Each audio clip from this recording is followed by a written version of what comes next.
तो आज उसी के बेसिक को हम कंटिन्यू करते हैं। देखो इसमें हमारे पास क्या है, इक्वेशन ऑफ ए प्लेन मुझे बतानी है इन इंटरसेप्ट फॉर्म। इंटरसेप्ट फॉर्म क्या होगी कि ना, जैसे हमारे पास मान लो कि ये हमारे पास कोई एक्स एक्सिस है, ये हमारे पास कोई वाई एक्सिस है, ये हमारे पास कोई जेड एक्सिस है। ठीक है मुझे ना, अब इसके देखो मैं इसके कोई पॉइंट्स ले ए बी सी, इस तरीके से मैंने इसके पॉइंट्स ले लिए। अब ये जो मैंने पॉइंट्स लिए इसके खुद के कोई कोऑर्डिनेट्स भी होंगे।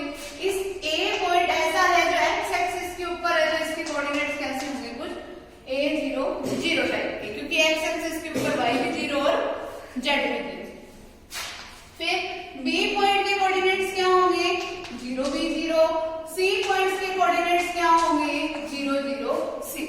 और अगर मैं इसी को प्लेन की जनरल फॉर्म इससे इंटरसेप्ट से बनाना चाहूं तो वो हमारे पास तरीका क्या होगा, x डिवाइडेड बाय में आएगा वही x का कोऑर्डिनेट, y के डिवाइड बाय में आएगा वही y का कोऑर्डिनेट, और z के डिवाइड बाय में आएगा वही z का कोऑर्डिनेट, और इज इक्वल्स टू होगा 1। ये हमारे पास इक्वेशन ऑफ प्लेन है इन इंटरसेप्ट फॉर्म। ठीक है, बस इन्हीं को हमने अप्लाई करना है एक्सरसाइज के ऊपर। तो देखो इसमें हमारे पास इसके सम स्टार्ट कर रहे हैं हम। फर्स्ट सम देखो हमारे पास है क्या, देखो find the Cartesian equation of the plane whose vector equations is, vector equation मुझे दे रखी है r vector dot 2i cap plus 3j cap minus का k cap is equals to 1, ये दे रखी है मुझे। ठीक है, r वेक्टर को कार्टेशियन फॉर्म मुझे बनानी है, तो r वेक्टर को मैं ऐसे लिख सकती हूँ xi cap plus yj cap plus zk cap, और मुझे इसकी डॉट प्रोडक्ट करवानी है 2i प्लस 3j माइनस का k cap is equals to 1। ये है हमारे पास फॉर्म। अब जब भी दो वेक्टर्स की हम डॉट प्रोडक्ट करवाते हैं तो i कैप वाला i कैप के साथ मल्टीप्लाई होगा, j वाला j के साथ, यानी कि x वाला 2 के साथ, y वाला 3 के साथ, z वाला -1 के साथ, तो माइनस का z, ये जो 1 है इधर आके क्या हो जाएगा, माइनस का। ये हमारे पास क्या होगी, Cartesian equation of the plane. ठीक है, फिर अगले वाले में कार्टेशियन इक्वेशन दे रखी है, मुझे इसको प्लेन में कन्वर्ट करना है। कार्टेशियन इक्वेशन क्या दे रखी है मुझे, x 2y plus 3z plus 1 is equals to 0। इसी चीज को मैं क्या लिख सकती हूँ, x 2y plus 3z is equals to minus का 1, ऐसे लिख सकते हैं हम इसको। और इसको कैसे लिखा जा सकता है, xi plus yj plus zk की डॉट प्रोडक्ट। अब इनके जो कोफिशिएंट्स हैं, x का कोफिशिएंट क्या है 1, तो 1i कैप, y का कोफिशिएंट क्या है -2, तो माइनस का 2j कैप, z का कोफिशिएंट क्या है 3, तो प्लस का 3k cap is equals to minus का 1। मीन्स r वेक्टर डॉट, ये r वेक्टर होता है, r vector dot i cap minus 2j cap plus 3k cap is equals to 1 is the required vector equation. ठीक है, तो बस अब यही हो गया आंसर। नेक्स्ट देखो,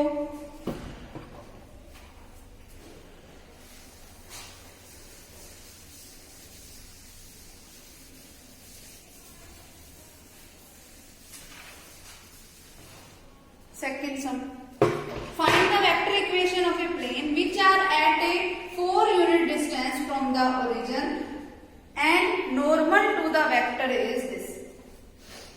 देखो हमें ना नॉर्मल वेक्टर n वेक्टर दे रखे हैं, वो क्या है 2i minus 3j plus 6k cap.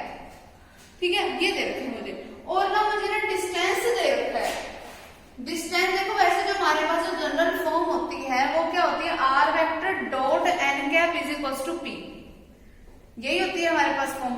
तो वो जो परपेंडिकुलर डिस्टेंस p है ना, उसकी मुझे वैल्यू दे रखी है 4, क्योंकि ओरिजिन से मुझे डिस्टेंस दे रखा है, तो मतलब वो परपेंडिकुलर डिस्टेंस की बात कर रहा है, तो परपेंडिकुलर डिस्टेंस की मुझे वैल्यू दे रखी है 4। ठीक है, अब देखो हमें ये पता है कि that r vector dot n cap होता है p के, लेकिन मुझे तो ये n वेक्टर दे रखा है, यहाँ पे n वेक्टर दे रखा है, n कैप तो नहीं दे रखा। तो पहले मैं इस n कैप की वैल्यू निकालूंगी। n कैप निकलेगा कैसे, एन कैप किसके इक्वल होता है, n vector divided by magnitude of n vector. तो मतलब मुझे मैग्नीट्यूड ऑफ एन वेक्टर निकालना पड़ेगा। वो मेरे पास क्या बनेगा, अंडर द रूट ऑफ 2 का स्क्वायर मींस 4 माइनस 3 का स्क्वायर मींस 9 6 का स्क्वायर मींस 36 क्या बन गया रूट ऑफ 49 जिसका मतलब क्या हुआ 7 यूनिट्स। मैग्नीट्यूड तो यही हो गया। अब एन वेक्टर मेरे पास बन क्या गया, n vector divide by magnitude of n vector. N vector ये है और magnitude of n vector means 2i cap minus 3j cap plus 6k cap by में 7। ये मेरा एन कैप हो गया। अब देखो हमारे पास ये है जनरल फॉर्म, इस फॉर्म में वैल्यू पुट कर दो, क्या बनेगी आर वेक्टर डॉट में एन कैप की वैल्यू पुट की 2i minus 3j plus 6k cap और डिवाइडेड बाय में क्या पड़ा 7 जो कि उधर चला जाएगा मल्टीप्लाई होने के लिए, तो 7 इंटू में इसके इक्वल टू में क्या पड़ा p जिसकी वैल्यू क्या है 4, तो इक्वल टू क्या आ गया 28। ये इसका आंसर हो गया। ठीक है, समझ आ गया। नेक्स्ट देखो third sum, find the vector equation of a plane which is at a 5 units from the origin. p की वैल्यू मुझे क्या दे रखी है 5 और डायरेक्शन रेशियोज ऑफ नॉर्मल दे रखे हैं। ठीक है, नॉर्मल वेक्टर एन वेक्टर के डायरेक्शन रेशियोज दे रखे हैं, तो मैं एन कैप के निकाल लूंगी। ठीक है, सेम ऐसे सेम बिल्कुल यही सम है। फिर अगला देखो fourth sum, the vector equation of a plane is, कोई एक प्लेन है जिसकी मुझे वेक्टर इक्वेशन दे रखी है r vector dot 2i minus j plus 2k cap is equals to 9। ठीक है, where 2i minus j plus 2k cap is normal to the plane, और यानी कि ये मुझे बोल रहे थे कि ये इसका नॉर्मल वेक्टर है। फिर find the length of perpendicular from origin to the plane.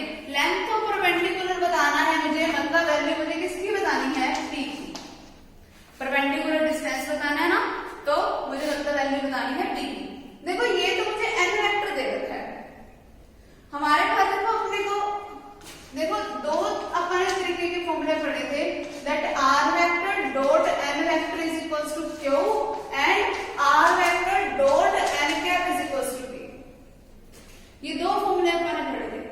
ठीक है, तो अब मुझे ना ये फॉर्म दे रखी है, मुझे ये p बनाना है, क्योंकि मुझे कैसे पता चले कि भाई मुझे यही फॉर्म दे रखी है, वो इसलिए मुझे पता चला क्योंकि ना आर वेक्टर के इनटू में ये वाला वेक्टर दे रखा है और साथ में ना वेयर लगा के उसने बोल दिया कि ये जो वेक्टर है ना वो नॉर्मल वेक्टर है।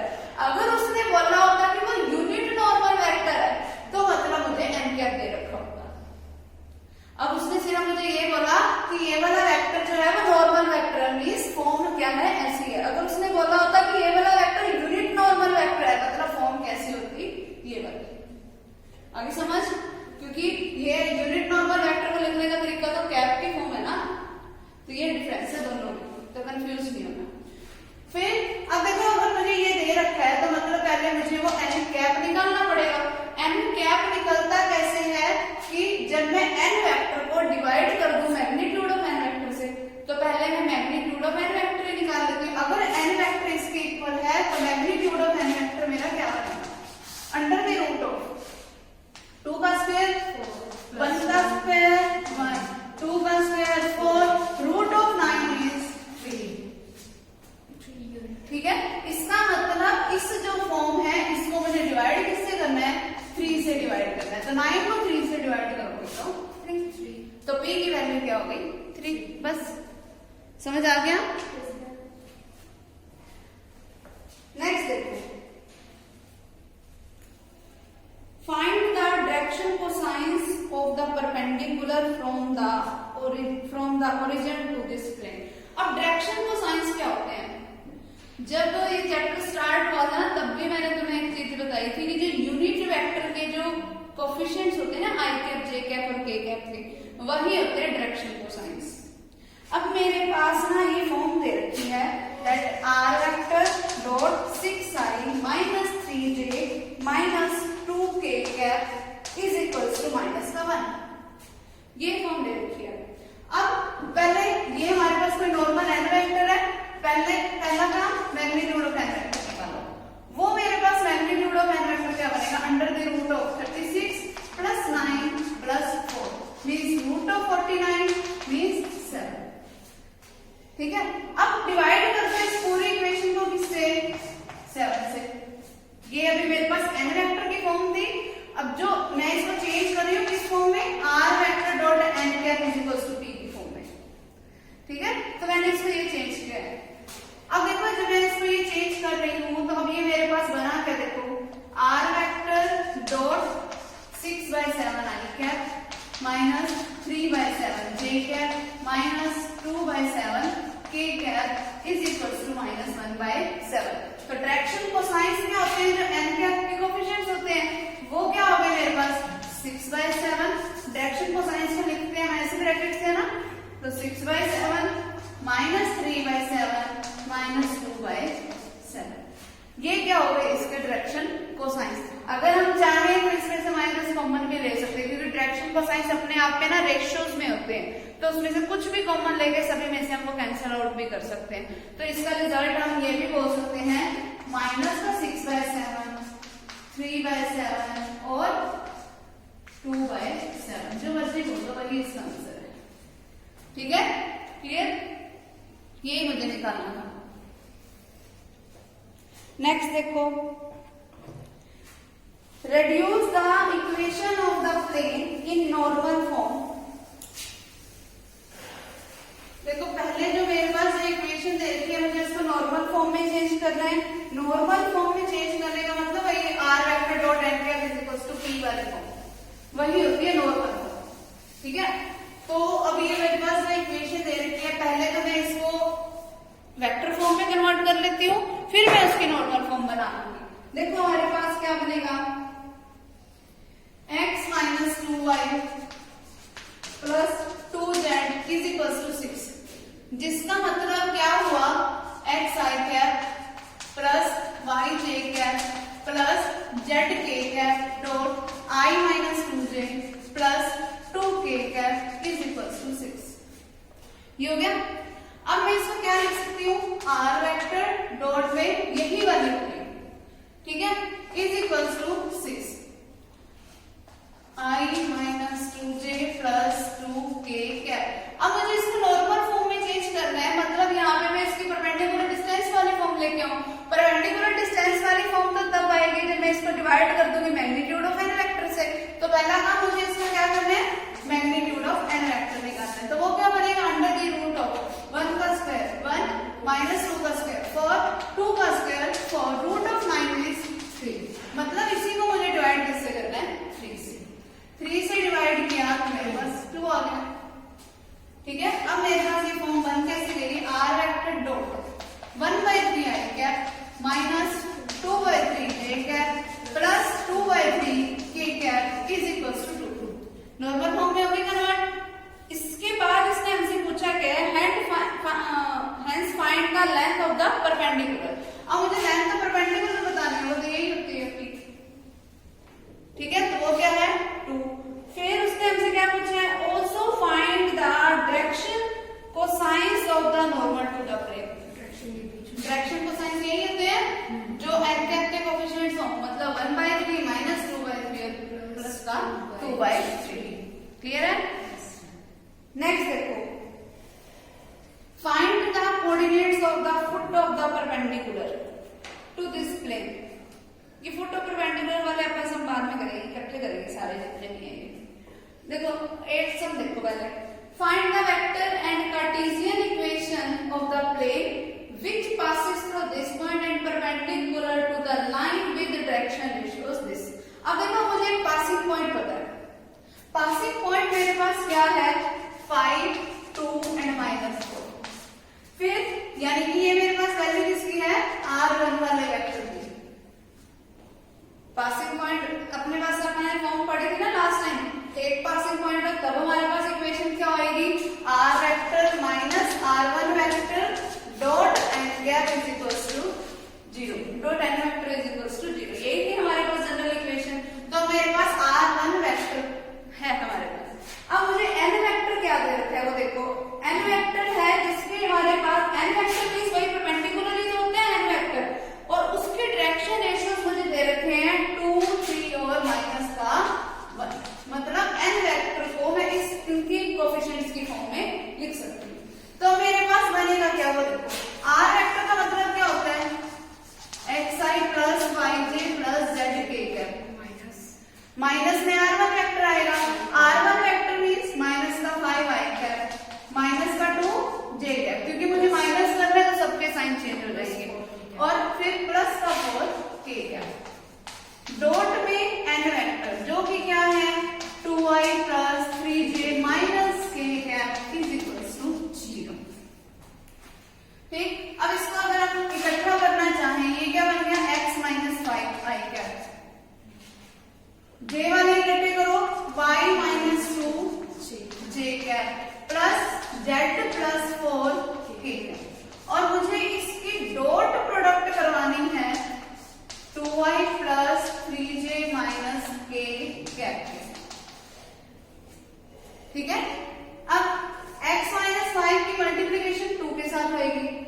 0। अब इसको सॉल्व करो, 2x minus 10 plus 3y minus 6 minus का z माइनस का 4 इज इक्वल टू 0। क्या बन गया ये? 2x plus 3y minus z minus का 20 इज इक्वल टू 0। ये क्या हो गया हमारे पास? Required equation of the plane. समझ आ गया?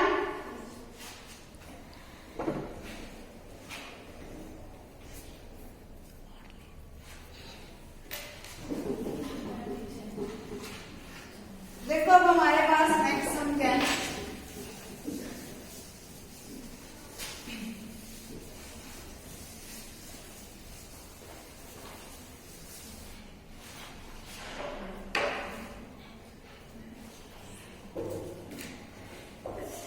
देखो अगला सम क्या है? Nine sum, find the vector and Cartesian equation of the plane. अच्छा, वो पिछले सम में वो कार्टेशियन इक्वेशन निकली थी ना हमारे पास, उसने वेक्टर इक्वेशन भी पूछी थी, उसको वेक्टर फॉर्म में तो कन्वर्ट कर ही लोगे, ठीक है। फिर अगला सम देखो, find the cartesian and vector equation of the plane passing through the point 2, 3, 5 and perpendicular to the vector. Same है ये, r1 वेक्टर मुझे दे रखे हैं, n वेक्टर दे रखे हैं, हमारे पास पहले तो कार्टेशियन इक्वेशन बन जाएगी, हम उसको फिर वेक्टर में चेंज कर लेंगे। समझ आ गया?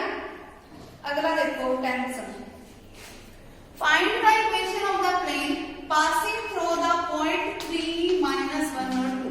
यानी कि ये मेरे पास कोई r1 वेक्टर की फॉर्म दे रखी है, पासिंग पॉइंट है मींस ये कोई r1 वेक्टर की फॉर्म है, ठीक है। फिर which is perpendicular to the line. अब ये जो प्लेन है वो एक ऐसी लाइन की परपेंडिकुलर है जो इन a और b दो पॉइंट्स से मिलके बनी है।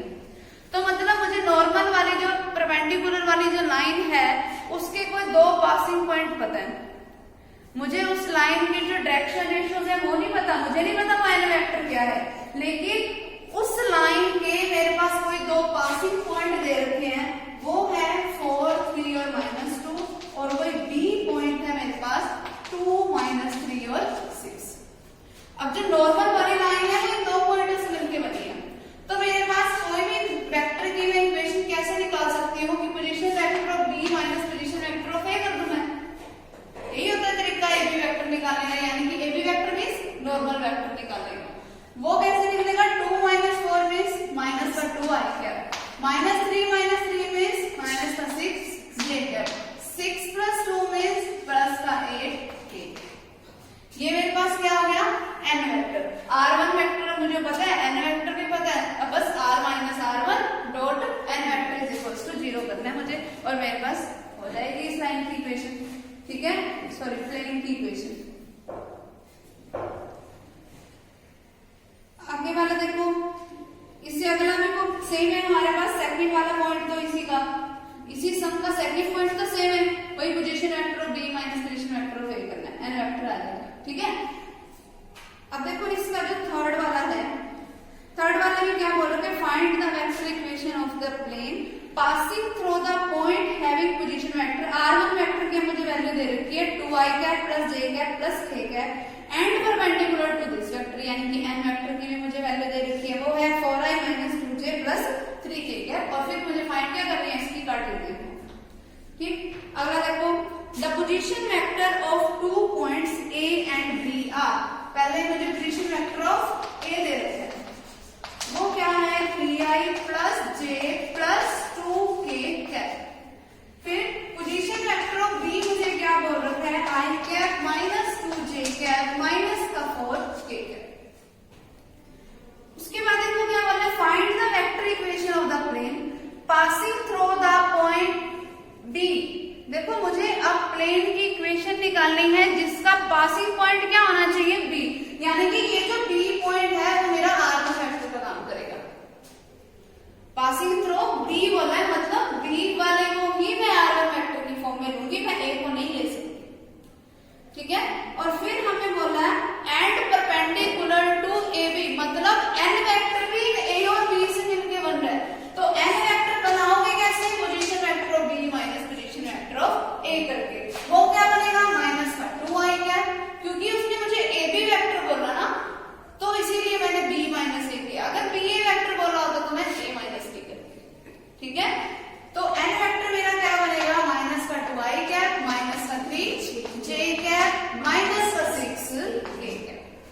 ठीक है, तो R1 वेक्टर ये है हमारे पास, n वेक्टर ये है, मुझे सिर्फ क्या निकालनी है, उसकी इक्वेशन निकालनी है। आगे समझ, निकाल के बताओ। अगला देखोगे 12th sum, let n vector be a vector of magnitude 2√3। n vector का जो मैग्नीट्यूड है ना वो मुझे दे रखा है 2√3, मतलब मैग्नीट्यूड ऑफ n वेक्टर है ये मेरे पास, such that it makes equal acute angle, और ये जो n वेक्टर है वो सेम एक्यूट एंगल बना रहा है, मतलब इन सब के डायरेक्शन कोसाइंस क्या होंगे, सेम होंगे, क्योंकि जो एंगल सेम बना रहा है तो मतलब एल एम और एन की वैल्यू सेम होगी, ठीक है। और विद द कोऑर्डिनेट एक्सिस, फिर find the vector and cartesian form of the equation of a plane passing through the point, passing point R1 vector मुझे दे रखा है I minus J plus 2k cap and normal to the n vector. अब देखो R1 vector मुझे पता है, अब मुझे अगर इक्वेशन ऑफ प्लेन मुझे निकालनी है तो मुझे n वेक्टर भी पता होना चाहिए, n वेक्टर नहीं पता, n वेक्टर हम निकालेंगे कैसे, देखो तुम्हें पता है कि n है तो इसकी इक्वल होता है n vector by magnitude of n, यही होगा।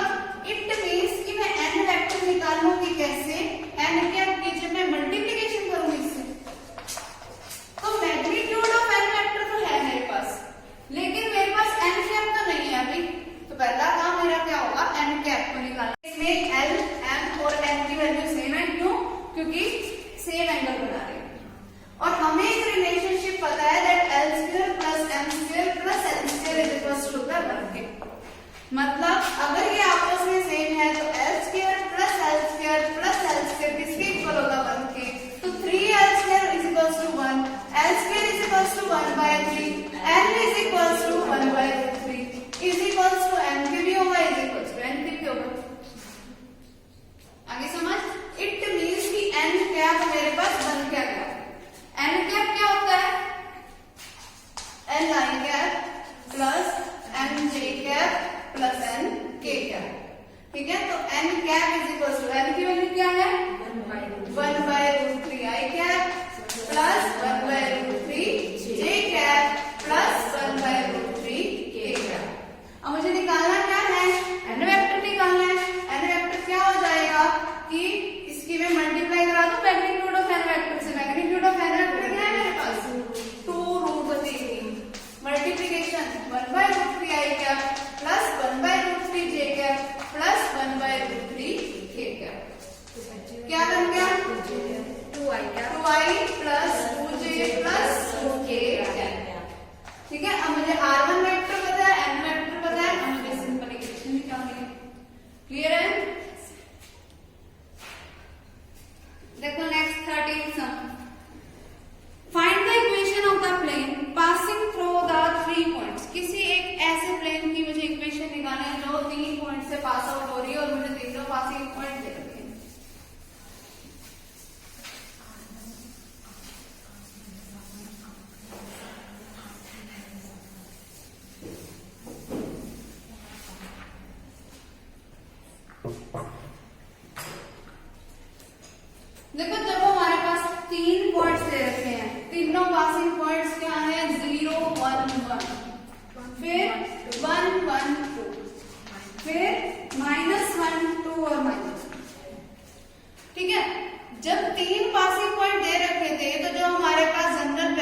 1 प्लस c इंटू में -2 -1 इज इक्वल टू 0। क्या बन गया ये? माइनस का a प्लस का b माइनस का 3c is equal to 0। Equation number 3। अब एक ये इक्वेशन है, एक ये इक्वेशन है, दोनों पे क्रॉस मल्टीप्लिकेशन मेथड का यूज करो, a b और c की वैल्यू आ जाएगी, क्योंकि सिर्फ एक वही मेथड है जिसकी हेल्प से हम इसको इजीली सॉल्व कर सकेंगे, क्योंकि और कोई मेथड मर्जी लगा लो तो हमारे पास जो वैल्यू आएगी ना वो सिर्फ एक दूसरे की टर्म में आएगी और कुछ नहीं आएगी, है ना। तो क्रॉस मल्टीप्लिकेशन मेथड क्या कहता है? a डिवाइडेड बाय में क्या आएगा? इसके कोएफिशिएंट a वाले छोड़ दो, 0 की इसके साथ मल्टीप्लिकेशन -3 के साथ 0, 1 की मल्टीप्लिकेशन 1 के साथ, ठीक है, 0 -1 करके क्या बन गया? माइनस का 1 is equals to b divided by में, एक तो बाहर माइनस का साइन आएगा। अब b वाले छोड़ दो, 1 की मल्टीप्लिकेशन -3 के साथ, 1 की मल्टीप्लिकेशन -1 के साथ, तो ये क्या होगा? प्लस का 1 करके आ गया, ठीक है, क्योंकि 1 की -1 के साथ ये तो -1। अब इस फर्स्ट पॉइंट में सेकंड पॉइंट को माइनस करोगे तो माइनस माइनस प्लस का 1 हो गया, is equals to c divided by में क्या बनेगा? अब c वाले छोड़ दो, इस 1 की मल्टीप्लिकेशन इस 1 के साथ 1 माइनस में 0 की मल्टीप्लिकेशन इसके साथ। तो अब ये मेरे पास फॉर्म कैसी है? a by -1 is equals to b by 2 is equals to c by 1। मान लो ये सारे किसी के इक्वल है, ठीक है, तो मेरे पास a की वैल्यू क्या बन गई? a बाय -1 अगर k के इक्वल है तो a की वैल्यू -k, b की वैल्यू 2k, c की वैल्यू k। अब a b और c की वैल्यू आ गई, इस इक्वेशन में पुट कर दो, माइनस का k इंटू में x -0 x, फिर b की वैल्यू पुट करोगे 2k इंटू y -1, फिर c की वैल्यू पुट करोगे इंटू में z -1 इज इक्वल टू 0। सब में से k कॉमन आ रहा है, k कॉमन ले लो, माइनस का x 2 के अंदर मल्टीप्लाई करवा दो इज इक्वल टू 0। क्या बन गया? माइनस का x प्लस का 2y प्लस का z माइनस का 3 इज इक्वल टू 0। ये हो गई required equation of the plane, ठीक है। माइनस कॉमन लेना है तो कॉमन ले लो, अदरवाइज नहीं रख लो, ठीक है। ये हमारे पास इक्वेशन हो गई प्लेन की। तो इसके सम करके आना तुम 14 तक।